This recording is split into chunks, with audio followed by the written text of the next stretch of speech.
As the car finally rolled to a stop, Jiang stepped out, stretching his stiff muscles after the long, winding drive. He muttered to himself, "Thank heavens for GPS. Without it, finding a place like this would be a nightmare." The remote, desolate location sent a shiver down his spine, the mere thought of navigating here without technology making him uneasy. He approached the building, its exterior worn and weathered, a stark contrast to the bustling city he had left behind. This old man must be struggling, Jiang mused, taking in the shabby surroundings. The building was clearly past its prime, and the fact that the old man rented the top floor of all places seemed even more unusual. As the elevator groaned to life, slowly carrying him upward, Jiang's mind raced with anticipation. Reaching the top floor, Jiang paused, hand hovering just above the door. Wait, he thought, his instincts kicking in, I should get the supplies out now. It'll save me from having to explain later. With a sense of urgency, he rummaged through his bag, pulling out several items. A brief flash of something cold and metallic glinted in his hand before he stuffed it into his pocket. Coming! Just a moment. A voice, weary yet warm, called from inside. The door creaked open, revealing an elderly man whose eyes widened in a mix of surprise and relief. If you're here about the rent, I swear I'll have it by next week. He began, his words trailing off as he finally recognized the figure standing before him. Wait a minute, Mr. Jiang? Recognition dawned on the old man's face, brightening his weary expression. Mr. Jiang. What brings you here? I'll explain later, Jiang responded quickly, his eyes darting nervously down the corridor. But first, help me move these inside, and be quick about it before anyone sees us. The old man chuckled, amused by Jiang's apparent urgency. You young folks and your energy, always in such a hurry, he remarked as he helped Jiang carry the supplies into the cramped apartment. Once inside, Jiang scanned the small room with a practiced eye. It's not much, but the door's sturdy enough, he murmured, almost as if to reassure himself. Then, turning sharply to the old man, his voice hardened. Listen carefully to what I'm about to tell you. The old man straightened, sensing the gravity in Jiang's tone. These supplies, Jiang began, should last you 6 months if used wisely. Starting tomorrow, this world. His voice faltered, eyes narrowing as something in the room caught his attention. The old man, sensing the tension in Jiang's sudden silence, tried to lighten the mood. You don't need to worry, Mr. Jiang. You can keep these supplies here. We're moving in a month anyway, remember? A name suddenly echoed in Jiang's mind, sending a cold shock through his system. Shanshan. The name reverberated, bringing with it a wave of dread that quickened his pulse. Almost instinctively, he blurted out, Old man, is your granddaughter's name Meng Shanshan? The old man blinked, taken aback. Yes, but how do you know that? I don't recall ever mentioning her to you. Jiang's heart pounded as unease tightened its grip on him. Where is she now? Where's your granddaughter? She's at home, attending school, the old man replied cautiously, confused by Jiang's sudden intensity. Once the house transfer is done, we plan to move her to a new school. The paperwork's almost complete. As the old man spoke, Jiang's thoughts spiraled into chaos. Memories of a young girl's voice, filled with despair and guilt, echoed in his mind. It's all my fault. I doomed my grandpa. Jiang's knuckles whitened as he gripped the supplies, a foreboding sense of dread sinking in. Something was horribly wrong, and deep down, he knew time was slipping through his fingers like sand in an hourglass. Jiang's mind was a storm of memories, a torrent from a life that had ended in tragedy. He remembered it all too well, the previous life where everything had spiraled out of control. In that life, he thought, his heart heavy with regret, Shanshan told me how her grandpa risked everything for her. He bravely broke into her high school, already swarming with danger. He saved her, but at the cost of his own life. The haunting image of the old man sacrificing himself to save his granddaughter replayed in Jiang's mind, a tragic echo he couldn't silence. His gaze fell on a photo of Shanshan and the old man, their smiles a painful reminder of what was lost. His resolve hardened, his grip on the photo tightening. This time, Jiang whispered fiercely to himself, I will not let regret be your legacy.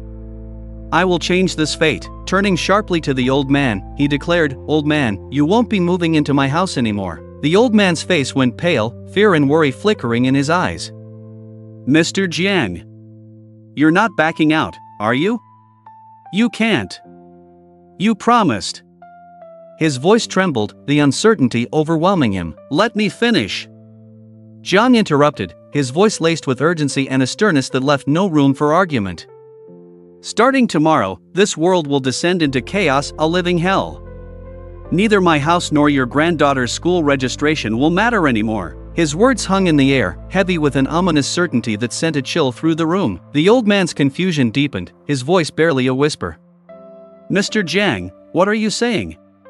I don't understand any of this." Jiang clenched his fists, frustration gnawing at him. He's too old to grasp the full gravity of what's coming, he thought, realizing he needed a different approach to make the old man understand. He softened his tone, hoping to bridge the gap. "Old man, do you know what famine is?" The old man nodded slowly, his voice shaky. I know." Jiang leaned in, his eyes intense. "You can imagine the terror, the desperation that comes with famine, right? How life turns tragic and terrifying in an instant." I can imagine," the old man replied, his voice quivering with the weight of old memories. "But how could there be a famine in peaceful times? Even if there was, it wouldn't be like that." As the old man spoke, a sudden realization began to dawn on him, his eyes widening in shock. "Huh," he gasped, his voice trembling. All the things disappeared." "Mr. Jiang, what kind of magic is this?" Jiang's ring glowed faintly, revealing a secret he had kept hidden. "I have superpowers," he confessed, his voice steady and filled with a quiet authority. "And I can also foresee the future. If you want to survive, if you want Shanshan to survive, you must do everything I say from now on." The old man stared at Jiang, his mind reeling from the impossible truth he was now forced to accept. But the resolve in Jiang's eyes left no room for doubt. Realizing he had no choice, the old man nodded, trusting in Jiang's warning. "Where is Shanshan's school?" Jiang asked urgently. Without a moment to lose, they both rushed to the car, the engine roaring to life as they sped through the darkening streets, racing against an unseen clock. The city blurred past them as they neared the school, the weight of impending doom pressing down on them. As they arrived, Jiang turned to the old man, his voice taut with urgency. "Which class and dorm is Shanshan in? Do you know?" "I know," the old man replied, though his voice was tinged with worry. The fear in his eyes was unmistakable. "Good. Let's hurry." Jiang barked, his sense of urgency reaching a fever pitch. Inside the school, chaos reigned. In one of the dorm rooms, a vicious fight had erupted among the girls. Shanshan was at the center of it, trying to defend herself against a torrent of jealousy and rage. A girl slapped her, her voice seething with venom. "You bitch! What does Zhang Xiaocheng see in you?" Shanshan tried to keep her composure, her voice shaking as she replied, "I told you, I don't want to be with him. He's the one who keeps insisting." But before she could finish, another girl kicked her hard, cutting her off. "Did I ask for your excuses?" she hissed, her eyes blazing with hatred. As the chaos unfolded, Jiang and the old man sprinted through the school halls, each step echoing with the urgency of their mission. The clock was ticking, and Jiang knew that what happened next would change everything. He couldn't afford to fail, not this time. The first girl, her face twisted with malice, yanked on Shanshan's hair, her voice dripping with scorn. "What do you mean?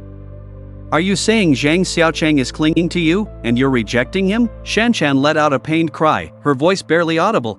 Just then, Jiang and the old man burst onto the scene. The old man's face was a mask of shock and fury. "Hey! What are you doing?" he roared, his voice cutting through the chaos. One of the girls turned her smirk toward Shanshan's grandfather, eyes narrowing with disdain. "Ha! Isn't that your useless grandpa?" Shanshan's eyes widened in fear and desperation. "Grandpa! What are you doing here?" The old man, brimming with righteous anger, shouted, "Let go of Shanshan right now." But before anyone could move, 3 boys appeared, each brandishing a baseball bat. One of them sneered with a cruel grin, "Step back, old man. This is a matter for the young ones. What's an old fart like you doing here?" Refusing to be cowed, the old man took a step forward and shoved one of the boys back. "You little brats! Did your parents not teach you any manners? Bullying a classmate like this?" The boy's eyes flashed with hostility. One of them, enraged, shouted, "Old bastard! Move aside!" He swung his bat menacingly, aiming to strike the old man. But before the bat could connect, Jiang moved like a shadow, blocking the attack with a swift, decisive motion. Learning to be thugs at such a young age, huh? Jiang's voice was icy, each word dripping with menace. Another boy, taken aback by Jiang's sudden intervention, sneered, huh? Who's this poor old fool? The third boy, noticing Jiang's protective stance, smirked at Shanshan.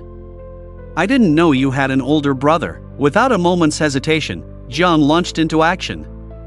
He kicked one of the boys with precision, sending him sprawling across the pavement. The other two boys, alarmed by the sudden shift in power, hesitated, their bravado fading. Did he train or something? One of the boys muttered, fear creeping into his voice. Let's take him together, the third boy shouted, trying to muster some courage. The two remaining boys charged at Jiang in unison, but Jiang's enhanced physical abilities made him an unstoppable force. His movements were swift and precise, a blur of calculated strikes and defenses. With my enhanced abilities, even my reactions are lightning fast, he thought to himself as he grabbed one of the boys and slammed him hard into the ground.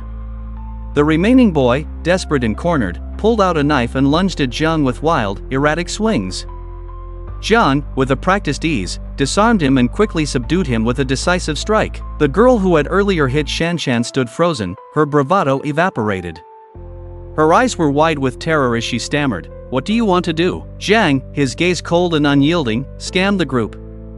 The scene was now one of stark contrast, his composed demeanor amidst the shattered remnants of their aggression.